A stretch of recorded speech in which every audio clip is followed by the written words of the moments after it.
Assalamualaikum warahmatullahi wabarakatuh. Saya akan menjelaskan tentang analisis Rush Model untuk angket atau kuesioner. Perkenalkan, nama saya Resti Sundari, NIM 2002242, dari Magister Pendidikan Fisika, Fakultas FMIPA, Universitas Pendidikan Indonesia. Adapun materi yang berhubungan dengan Rush Model untuk angket atau kuesioner, yang pertama adalah teori tes klasik atau Classical Test Theory yang kita singkat dengan CTT. CTT adalah teori psikometri yang membolehkan untuk melakukan prediksi tentang hasil dari suatu ujian. Namun, teori tes klasik ini mempunyai keterbatasan dalam hal menganalisis kemampuan siswa dibandingkan dengan tingkat kesulitan soal. Selain itu, CTT juga menunjukkan bahwa reliabilitas yang didapat pun berdasarkan asumsi bahwa ujian dan orang yang mengerjakannya dianggap tepat. Maka dikembangkan teori respon butir. Salah satu teori respon butir adalah Rush Model yang dikembangkan oleh George Rush, seorang ahli matematika dari Denmark. Teori tes klasik dan Rush Model telah dijelaskan lebih detail pada minggu sebelumnya. Selanjutnya, Rush Model untuk angket atau kuesioner dan penggunaan mini-step untuk Rush Model. Pada kesempatan kali ini, kita akan membahas tentang Rush Model untuk angket atau kuesioner dan penggunaan mini-step untuk penggunaan mini-step untuk Rush Model.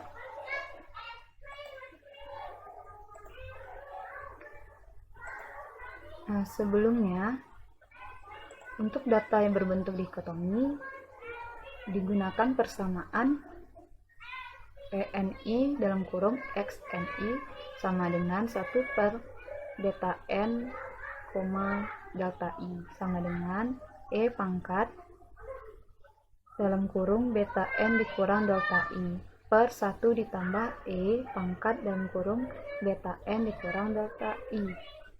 Sementara untuk data yang menggunakan skala pemeringkatan, contohnya kuesioner yang menggunakan skala Likert, maka kita menggunakan persamaan PNI dalam kurung X sama dengan 1 per beta N, delta I dan FI sama dengan E pangkat beta N dikurang delta I ditambah F1 per 1 ditambah E pangkat beta N dikurang delta I ditambah F1. Nah, di sini PNI adalah probabilitas dari responden N yang memilih tidak setuju dibandingkan pilihan setuju dalam suatu item. FI adalah tingkat kesulitan ambang tingkat. Selanjutnya, contoh kuesioner yang kita misalkan dengan kuesioner minat siswa pada pelajaran fisika. Di sini terdiri dari jenis kelamin laki-laki dan perempuan, di mana responden berasal atau berdomisili di desa ataupun di kota. Nah, untuk penggunaan mini-step, kita harus mempersiapkan data yang diperoleh dari angket tadi, kita masukkan ke dalam Microsoft Excel. Kita misalkan terdapat 20 orang responden yang berpartisipasi. Nah, di sini kolom A dan B merupakan nomor urut responden. Kolom C merupakan jenis kelamin, kolom D merupakan asal domisili, dan kolom E sampai N merupakan data responden. Kemudian, blok seluruh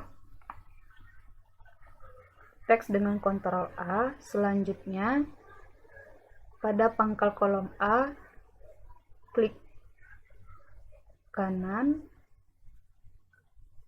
dan nanti akan keluar seperti ini. Lalu pilih kolom width.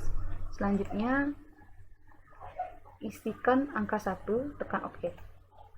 Nah, data akan berbentuk seperti ini. Nah, selanjutnya kita akan menyimpan dokumen dengan Save As. Pada menu ini kita klik ini, lalu Save As file dalam bentuk PRN yang nantinya dapat dibuka melalui Notepad. Nah, cara penyimpanannya adalah pilih Formatted Text atau Space Delimited dan beri nama angket. Setelah kita menyimpan data dalam bentuk PRN, buka mini step yang sudah dijelaskan juga minggu sebelumnya, cara membuka mini step. Nah, lalu kita pilih menu files, nanti akan muncul pilihan, lalu pilih read control and data file.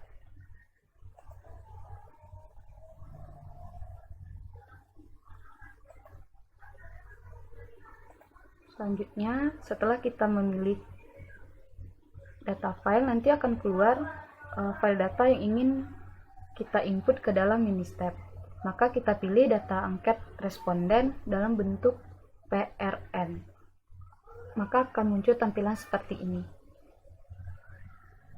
Nah, sebelumnya kita juga perlu untuk memperbaiki spesifikasi pada version dan item. Untuk nameline kita isi dengan angka 4, di mana 4 berarti banyaknya kolom untuk identifikasi responden, yaitu angka 1 sampai 4 yang warna biru ini merupakan kolom yang akan diidentifikasi. Nah, selanjutnya pada item, first item kolom kita isikan dengan angka 5 yang merupakan kolom pertama data dimulai. Selanjutnya pada number of item kita isikan angka 10 yang berarti banyaknya butir soal. Lalu klik refresh data. Refresh data display. Setelah merefresh data display, kita scan data for codes. Maka secara otomatis pada kolom codes ini akan muncul 1, 2, 3, 4, 5 dan spasi yang menunjukkan data yang kita olah dalam bentuk angka yang terdiri dari 6 jenis, 1, 2, 3, 4, 5 dan termasuk spasi. Nah, langkah berikutnya kita mengisikan nama butir soal dengan mengklik label, item label, enter atau edit. Kita klik ini, lalu muncul tampilan seperti ini. Pada label kita isikan nama butir soal dengan A1 sampai dengan A10. A di sini berarti angket, 1 berarti soal nomor 1 pada angket. Lalu klik item labels, OK. Selanjutnya pada menu utama pilih mini step, lalu pilih save control with data file and exit to mini step analysis. Lalu nantinya data yang tadi kita simpan dalam bentuk text file atau format txt. Kemudian setelah kita men-save akan muncul gambar seperti ini pada layar. Lalu klik enter 2 kali, maka kita sudah bisa menganalisis data. Nah, pada menu utama ini yang paling sering kita gunakan adalah output tables. Di sini kita dapat menganalisis pengolahan data, baik butir soal maupun analisis kemampuan responden. Nah, pengolahan data Raj Model yang pertama ringkasan statistik responden dan item. Untuk mendapatkan ringkasan statistik responden dan item, kita dapat mengklik output tables, lalu pilih Summary Statistik. Maka akan tampil seperti ini. Input 20 merupakan banyaknya responden dan 10 banyaknya butir soal.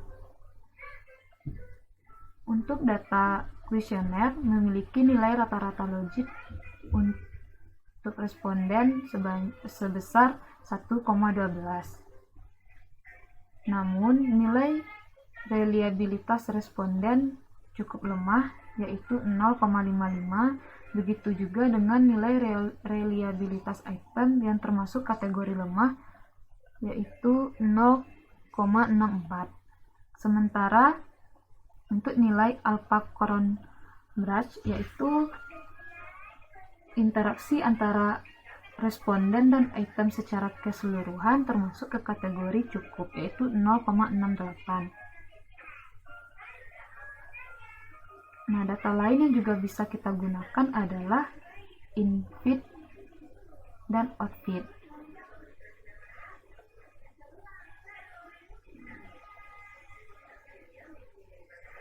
Selanjutnya, minggu sebelumnya sudah kita bahas tentang analisis peptide, yang dimana sebelah kiri ini merupakan sebaran abilitas responden atau distribusi orang, yang sebelah kanan ini merupakan distribusi tingkat kesulitan item. Nah, dari peptide ini kita dapat melihat item yang paling sukar untuk disetujui oleh responden adalah soal nomor 3 pada angket, lalu soal nomor 2.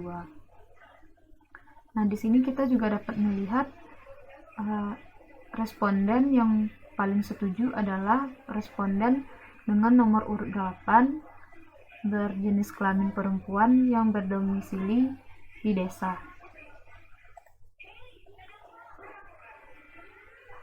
Nah, selanjutnya analisis butir soal.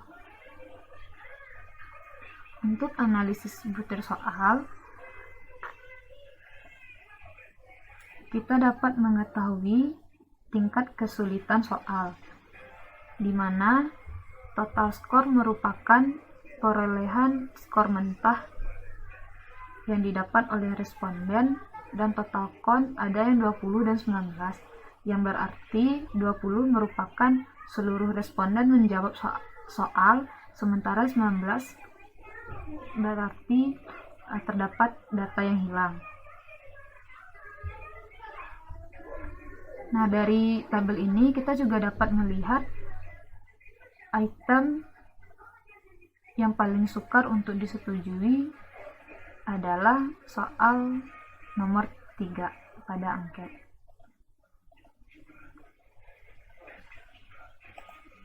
Selain melalui tabel, kita juga dapat melihat ketidaksesuaian item dengan menggunakan grafik pada menu graph dan pilih expected score ICC.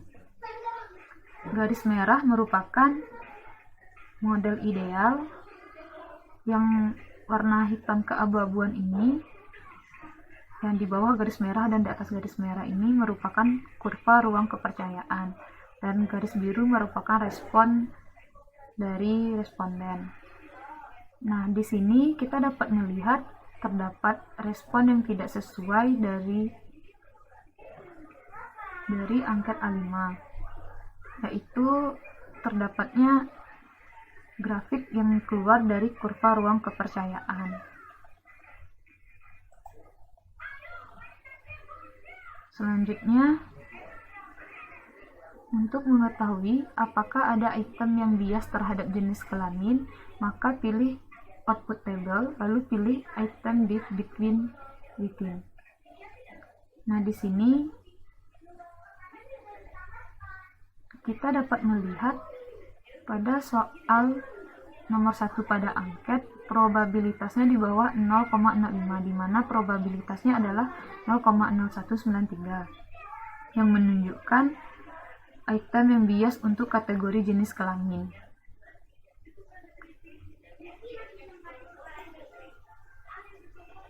Hal itu juga dapat kita lihat pada grafik, di mana pada soal nomor 1 angket terdapat perbedaan respon laki-laki dan perempuan. Garis hitam merupakan responden laki-laki, Yang warna merah merupakan responden perempuan, dan yang warna hijau adalah rata-rata jawaban dari responden. Selanjutnya, analisis abilitas responden. Hal ini dilakukan untuk mengetahui kemampuan responden. Caranya, pada menu utama klik Output Table, lalu pilih tabel 17 Person Measure. Nah, di sini kita dapat melihat total skor, jumlah skor mentah yang didapat dari setiap siswa, total count, banyaknya butir soal yang dijawab oleh setiap siswa. Di sini terdapat juga data yang hilang, yaitu pada 9 dari responden 15, 12, dan 6. Pada kolom measure, ini merupakan abilitas individu siswa dalam bentuk logik. Kemudian pada kolom person, ini merupakan identitas siswa, di mana diurutkan dari siswa tertinggi sampai dengan siswa terendah.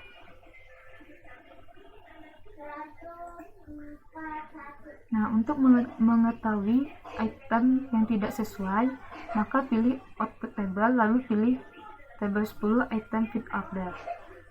Nah, di sini kita dapat melihat soal yang paling tidak sesuai adalah soal nomor 5 pada angket.